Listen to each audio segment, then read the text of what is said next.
തരൂർ പറഞ്ഞ വിഷയങ്ങൾ കൃത്യമായി കോൺഗ്രസിന് മനസ്സിലായിട്ടില്ല എന്ന് തോന്നുന്നു. കുടുംബവാഴ്ചയെക്കുറിച്ച് പറയാതെ പറയുകയാണ് തരൂർ. തരൂരിൻ്റെ ലക്ഷ്യം എന്തായിരിക്കും? ശശി തരൂർ AICC പ്രസിഡൻ്റാകാൻ മത്സരിച്ച് തോക്കുമെന്ന് അറിഞ്ഞും കൊണ്ട് മത്സരിച്ച ആളാണ്. പക്ഷേ അദ്ദേഹം എല്ലാവരെയും ഞെട്ടിച്ച് ഒരു വലിയ വോട്ട് ബാഗ് ചെയ്തു. അത്രയും വോട്ട് ശശി തരൂരിന് കിട്ടുമെന്ന് ആരും പ്രതീക്ഷിച്ചില്ല. ഒരുപക്ഷെ അദ്ദേഹം പോലും പ്രതീക്ഷിച്ചില്ല. അപ്പോൾ അത്രയും ജനപിന്തുണ കോൺഗ്രസ്സുകാരുടെ പിന്തുണ ആർജിക്കാൻ കഴിഞ്ഞു കോൺഗ്രസിൻ്റെ കുടുംബത്തിൻ്റെ സ്ഥാനാർത്ഥിക്കെതിരെ. അത് ശശി തരൂരിനെ ചിന്തിപ്പിച്ചു. അതിൻ്റെ തിരിച്ചടികളൊക്കെ കോൺഗ്രസിൽ നിന്ന് അദ്ദേഹം നേരിട്ടുകൊണ്ടിരിക്കുകയാണ്. അതാണ് അദ്ദേഹത്തിൻ്റെ ഇഷ്യൂ. പാർലമെൻറ്റിൽ അദ്ദേഹത്തിന് ഈ ബഡ്ജറ്റ് ചർച്ചയിൽ പങ്കെടുക്കാൻ പോലുള്ള അവസരം കിട്ടിയില്ല. പാർലമെൻറ്റിലെ ഏറ്റവും വാചാലനായ അംഗത്തിന് നിശബ്ദനായിരിക്കാൻ ഉള്ള വേദി ഒരുക്കി കൊടുത്തു കോൺഗ്രസ്. അപ്പോൾ അദ്ദേഹം പൊട്ടിത്തെറിക്കണ്ടേ? എന്നാൽ ഈ ശശി തരൂർ ഇനി എന്ത് ചെയ്യും? ശശി തരൂരിൻ്റെ മുന്നിലുള്ള വഴി എന്ത്?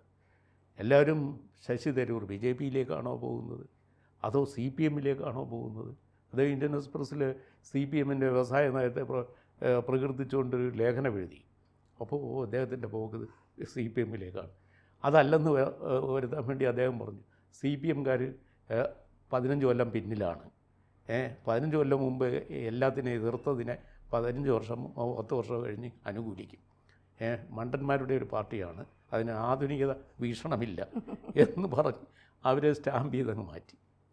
പിന്നെ അദ്ദേഹം BJP പോകുമോ എന്നാണ്. BJP ചേരുമെന്ന് BJPക്കാർ പോലും പ്രതീക്ഷിക്കുമെന്നൊന്നും എനിക്ക് തോന്നുന്നില്ല. കാരണം BJP വരാൻ പ്രൈം മിനിസ്റ്റർ അനുവദിക്കത്തില്ലല്ലോ.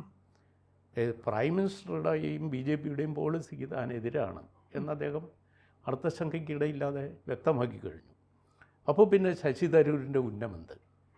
ഈ രണ്ട് രീതിയിലും അല്ലാതെ ശശിക്ക് കോൺഗ്രസ്സിൽ നിന്ന് പോരുന്നാൽ, കോൺഗ്രസ്സുമായി പിണങ്ങിയാൽ പിന്നെന്താണ് ഒരു മാർഗം? ഇപ്പോൾ കോൺഗ്രസ്സിനകത്ത് നിന്ന് കേരളത്തിൻ്റെ മുഖ്യമന്ത്രിയാകാൻ അദ്ദേഹത്തിന് സാധ്യതയുണ്ടോ? അതാണ് അദ്ദേഹം ആരാഞ്ഞുകൊണ്ടിരുന്നത്. കേന്ദ്ര രാഷ്ട്രീയത്തിൽ അദ്ദേഹത്തിന് ഒരു ഇടമില്ല. എന്നിരിക്കെ സംസ്ഥാനത്തിൻ്റെ വികസനം മനസ്സിൽ വെച്ചുകൊണ്ട് സംസ്ഥാനത്തിൻ്റെ ഭാവിയെക്കുറിച്ചൊരു കാഴ്ചപ്പാട് പുലർത്തുന്ന ശശി തരൂർ ഒരു ആധുനിക സമൂഹമായി കേരളത്തെ മുന്നോട്ട് കൊണ്ടുപോകുവാൻ ചില പദ്ധതികളും ചില ദർശനങ്ങളുമൊക്കെ അദ്ദേഹം താലോലിക്കുന്നുണ്ട്. അതിന് പക്ഷേ അദ്ദേഹത്തിനെ കേരളത്തിൻ്റെ മുഖ്യമന്ത്രിയാകാൻ കോൺഗ്രസ് അനുവദിക്കുന്നില്ല. കോൺഗ്രസ്സിന് ഇവിടെ ജാതി മതം പറഞ്ഞും കൊണ്ട് അനേകം നേതാക്കൾ പല കോണിലിരുന്നു കൊണ്ട് ചരട് വലിക്കുകയാണ്. മുഖ്യമന്ത്രി സ്ഥാനത്തിന് വേണ്ടി മത്സരിക്കുന്ന 6 പേരുണ്ട് ഇപ്പോൾ. അപ്പോൾ ആ തരത്തിൽ നിൽക്കുന്നതിൻ്റെ ഇടയ്ക്ക് ശശി തരൂരിൻ്റെ പേരില്ല. ഈ 6-1 ശശി തരൂരല്ല. അപ്പോൾ അതിനും രക്ഷയില്ല. സാമുദായിക പിൻബലമില്ല. പിന്നെ ഉള്ളത് മിഡിൽ ക്ലാസ് അർബൻ ജനസമൂഹത്തിലുള്ള പരിഷ്കൃതരായ വിദ്യാസമ്പന്നരായ ഒരു സമൂഹം. അത് സമൂഹത്തിലെ ന്യൂനപക്ഷമാണ്. അവരുടെ ഒരു രാഷ്ട്രീയ ഭേദമന്യുള്ള പിന്തുണ, സ്ത്രീ സമൂഹത്തിൻ്റെ പിന്തുണ, ഇതൊക്കെ ശശി തരൂരിൻ്റെ പ്ലസ് പോയിൻറ്റ്സാണ്. ഇത് കൈവച്ചുകൊണ്ട് ശശി തരൂരിന് ചെയ്യാൻ പറ്റുന്ന ഒരു എളുപ്പമാർഗം എന്താണ്? എൻ്റെ തോന്നലിൽ അദ്ദേഹത്തിന് പുതിയൊരു പാർട്ടി ഉണ്ടാക്കാം. ശശി തരൂർ ഒരു പുതിയ പാർട്ടി ഉണ്ടാക്കിയാൽ എന്തായിരിക്കും അവസ്ഥ? ഒരു പുതിയ പാർട്ടി ഉണ്ടാക്കിയാൽ അദ്ദേഹത്തിന് കേരള മുഖ്യമന്ത്രിയാകാനുള്ള പിൻബലം കിട്ടും. ഇതായിരിക്കുമല്ലോ ആദ്യത്തെ ചോദ്യം. ഒരു പുതിയ പാർട്ടി ഉണ്ടാക്കാൻ കേരളത്തിലെ കോൺഗ്രസിൻ്റെയോ കമ്മ്യൂണിസ്റ്റ് പാർട്ടിയുടെയോ അത്രത്തോളം ശക്തി ആവശ്യമില്ല എന്ന് ചരിത്രം തെളിയിച്ചിട്ടുണ്ട്.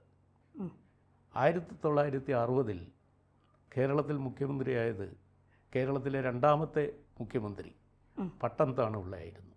അദ്ദേഹം കോൺഗ്രസ്സുകാരനായിരുന്നില്ല. പിന്നെയോ അദ്ദേഹം പ്രജാ സോഷ്യലിസ്റ്റ് പാർട്ടി നേതാവായിരുന്നു. അന്ന് പ്രജാ സോഷ്യലിസ്റ്റ് പാർട്ടിക്ക് ഉണ്ടായിരുന്ന MLAമാരേക്കാൾ ഇരട്ടി MLAമാർ കോൺഗ്രസ്സിനുണ്ടായിരുന്നു. ആർ ശങ്കറിൻ്റെ നേതൃത്വത്തിലുള്ള കോൺഗ്രസ്സിനുണ്ടായിരുന്നു.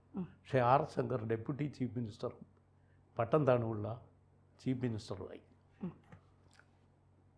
അപ്പോൾ ഒരു പുതിയ പാർട്ടി ഉണ്ടാക്കിയാൽ ഒരു ലിമിറ്റഡ് സീറ്റിൽ ജയിച്ചു വന്നാലും വലിയ പാർട്ടിയേക്കാൾ മുന്തിയ പരിഗണന ആ നേതാവിന് മുഖ്യമന്ത്രിയാകാൻ ലഭിക്കാം എന്നൊരു ചരിത്രം ഉണ്ട്. പിന്നെ എന്തിന് 1970 അച്യുതമേനോൻ കേരളത്തിൻ്റെ മുഖ്യമന്ത്രിയായത് കേരളത്തിലെ ഏറ്റവും വലിയ പാർട്ടിയായി CPI മാറിയത് കൊണ്ടല്ലല്ലോ. അന്ന് CPIക്ക് ഉണ്ടായിരുന്നതിനേക്കാൾ സീറ്റ് കൂടുതൽ കെ കരുണാകരൻ്റെ നേതൃത്വത്തിലുള്ള കോൺഗ്രസിനായിരുന്നു. പക്ഷേ കെ കരുണാകരൻ ആഭ്യന്തരമന്ത്രിയും അച്യുതമേനോൻ മുഖ്യമന്ത്രിയുമായി. അപ്പോൾ ചെറിയ പാർട്ടിയുടെ നേതാവിന് മുഖ്യമന്ത്രി സ്ഥാനം ലഭിക്കാം. ശശി തരൂരിൽ നിന്ന് മുസ്ലിം ലീഗിൻ്റെ സർവാത്മന പിന്തുണയുണ്ട്. അപ്പോൾ ശശി തരൂർ ഒരു പ്രസ്ഥാനം, ഒരു പുതിയ പാർട്ടി ഉണ്ടാക്കി കുറച്ച് സീറ്റ് ലഭിക്കുകയാണെങ്കിൽ അദ്ദേഹത്തിന് ഒരു മുന്നണി രാഷ്ട്രീയത്തിൽ ഏകോപിപ്പിച്ചു കൊണ്ടുപോകുന്ന സർക്കസിൽ വിജയിക്കുകയും വേണ്ടി വന്നാൽ കേരള മുഖ്യമന്ത്രിയാകുകയും ചെയ്യാം. അതിന് BJPയും പിന്തുണയ്ക്കും, അതിന് കോൺഗ്രസും പിന്തുണയ്ക്കും, വേണ്ടി വന്നാൽ CPM പോലും പിന്തുണയ്ക്കും. ഇതാണ് ശശി തരൂരിൻ്റെ മുന്നിലുള്ള വഴി എന്ന് ഞാൻ കാണുന്നു. എന്തായാലും തരൂരിന് മുഖ്യമന്ത്രി ആവണം. കാരണം തരൂർ കൂടുതൽ കേരള നേതൃത്വവുമായി കൂടുതൽ മാറ്റങ്ങൾ വരണമെന്ന് ആഗ്രഹിക്കുന്നുണ്ട്. അപ്പോൾ തീർച്ചയായിട്ടും ദേശീയ നേതൃത്വത്തിലേക്ക് ഇനി കോൺഗ്രസ് വരില്ല എന്ന് ഉറപ്പിച്ചു കഴിഞ്ഞു. അപ്പോൾ ഇനി കേരളത്തിൽ എന്തെങ്കിലും രക്ഷയുള്ളൂ. ആ രക്ഷ ഈ കോൺഗ്രസിൽ നിന്നാൽ കിട്ടില്ല എന്ന് മനസ്സിലാക്കിക്കൊണ്ടായിരിക്കും പുതിയ പാർട്ടി രൂപീകരിച്ചുകൊണ്ട് ഇപ്പോൾ CPMമായി കക്ഷി ചേർന്ന് ഒരു മുഖ്യമന്ത്രി വേണമെങ്കിലാകാം. തീർച്ചയായിട്ടും ആകാം. കെജ്രിവാൾ ഒരു പുതിയ പാർട്ടി ഉണ്ടാക്കിയില്ലേ? ഈ 21ാം നൂറ്റാണ്ടിൻ്റെ ആദ്യ ദശകത്തിൻ്റെ അവസാനമല്ലേ ആ പാർട്ടി ഉണ്ടായി. 2 സംസ്ഥാനത്ത് ഭരണകക്ഷിയായില്ലേ അത്? ഇപ്പോൾ പഞ്ചാബിൽ അവർ ഭരിക്കുന്നില്ലേ? ഇപ്പോൾ കെജ്രിവാളിനേക്കാൾ എത്രയോ പിന്നെ ദേശീയ വീക്ഷണമുള്ള രാഷ്ട്രീയ ഉൾക്കാഴ്ചയുള്ള സ്കോളർലിയായ ചരിത്രബോധമുള്ള നേതാവാണ് ശശി തരൂർ അല്ലേ? അപ്പോൾ ശശി തരൂരിനൊരു പ്രാദേശിക പാർട്ടി ഉണ്ടാക്കിയാൽ ഇത് പ്രാദേശിക പാർട്ടികളുടെ കാലമാണ്. ശശി തരൂർ വിചാരിക്കുന്നിടത്ത് എത്തിക്കാൻ പറ്റും. അദ്ദേഹത്തിന് അത്തരത്തിലുള്ള ഇൻസൈറ്റ് ഉണ്ട് എന്ന് ഞാൻ കരുതുന്നു. കൂടുതൽ എന്തായിരിക്കും ശശി തരൂർ പ്രതീക്ഷിക്കുന്നത് കോൺഗ്രസിൽ നിന്ന്? കോൺഗ്രസിൽ നിന്ന് അദ്ദേഹത്തിന് കാര്യമായ ഒരു പ്രതീക്ഷയില്ല. രാഹുൽ ഗാന്ധിയെയും സോണിയാഗാന്ധിയെയും മാറ്റി നിർത്തിക്കൊണ്ട് കോൺഗ്രസ്സുകാരെങ്കിലും കോൺഗ്രസിൻ്റെ ഭാവിയെക്കുറിച്ച് ചിന്തിക്കും. പ്രിയങ്ക ഗാന്ധിയെയും രാഹുൽ ഗാന്ധിയെയും സോണിയാഗാന്ധിയെയും മാറ്റി ഒരു കോൺഗ്രസിനെ കുറിച്ച് ഒരു കോൺഗ്രസ്സുകാരനും ഇന്ന് ചിന്തിക്കുന്നില്ല. എന്നാൽ ഈ 3 ബ്ലോക്കും അവിടെ നിൽക്കുന്നിടത്തോളം കാലം ഇന്ത്യയിൽ കോൺഗ്രസിൻ്റെ ഭാവി വളരെ ഇരുളടഞ്ഞതായിരിക്കും. ശശി തരൂരിൻ്റെ മുന്നിൽ ഉള്ള ഏക വഴി പുതിയൊരു രാഷ്ട്രീയ പ്രസ്ഥാനമാണ്. അതിന് കേരളത്തിലെ ചെറുപ്പക്കാരുടെ അകവഴിഞ്ഞ പിന്തുണയുണ്ടാവും. വിദ്യാസമ്പന്നരായ ആളുകളുടെ എല്ലാവരുടെയും പിൻബലമുണ്ടാവും. അരാഷ്ട്രീയവാദികളെന്ന് എല്ലാ രാഷ്ട്രീയക്കാരും വിളിച്ച് ആക്ഷേപിക്കുന്ന കുറേ താടിക്കാരുണ്ടല്ലോ, അവരുടെയും പിന്തുണയുണ്ടാവും.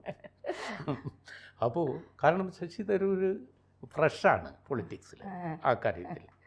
അപ്പോൾ അത്രയും പിന്നെ ആധുനിക വീക്ഷണമുള്ള ആളാണ്, മോഡേണാണ്. അതുകൊണ്ട് എവിടെ ചെന്ന് നിന്നാലും തരൂരിനൊരു സീറ്റ് ഉറപ്പാണ്. ശശി തരൂർ തിരുവനന്തപുരത്ത് ജയിച്ചത് കോൺഗ്രസ്സുകാരനായതുകൊണ്ടാണോ? അല്ല, ആദ്യത്തെ തവണ അദ്ദേഹം മത്സരിച്ചപ്പോൾ 1,00,000-ൽ 2 വോട്ടായിരുന്നു കുറവ്. 1,00,000 ഭൂരിപക്ഷം. അത് കോൺഗ്രസ്സുകാരെല്ലാം അദ്ദേഹത്തിൻ്റെ കാല് വെട്ടാൻ കാത്തു കിടന്നപ്പോഴാണ്.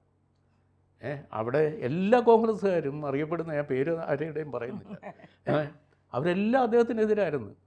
ഒരു പ്രമുഖനായ മുൻമന്ത്രി ആയ തിരുവനന്തപുരം ജില്ലയിലൊരു കോൺഗ്രസ്സുകാരൻ എന്നോട് പറഞ്ഞത്, അന്ന് ഞാൻ ആക്റ്റീവായിട്ട് പത്രപ്രവർത്തനത്തിലുള്ളതാണ്, എന്നോട് പറഞ്ഞത് ആ തുക്കടി സാഹിബ് അങ്ങ് വരട്ടെ, തമ്പാനൂരിലിട്ട് ഞാൻ കാല് വിട്ടു എന്നാണ്. ഇങ്ങനെ പറഞ്ഞ കോൺഗ്രസ്സുകാരുടെ ഇടയ്ക്ക് പോയി അദ്ദേഹം 1,00,000 വോട്ടിൻ്റെ ഭൂരിപക്ഷത്തിൽ ജയിച്ചു. അപ്പോൾ അതെന്താണ് അതിൻ്റെ മാജിക്ക്? അത് സ്വന്തം പിറ്റേ തവണ രഘുവ രാജഗോപാലിനോട് അദ്ദേഹത്തിൻ്റെ ഭൂരിപക്ഷം 15,000 ആയി. കാരണം അപ്പോഴെല്ലാ കോൺഗ്രസ്സുകാരും അദ്ദേഹത്തെ പിന്തുണച്ച്. കോൺഗ്രസ്സുകാർ പിന്തുണച്ചപ്പോൾ ഭൂരിപക്ഷം 15,000 ആകുകയും കോൺഗ്രസ്സുകാർ മുഴുവൻ എതിർത്തപ്പോൾ ഭൂരിപക്ഷം 1,00,000-ൽ എത്തിക്കുകയും ചെയ്ത ഒരു മാജിക്കാണ് ശശി തരൂർ.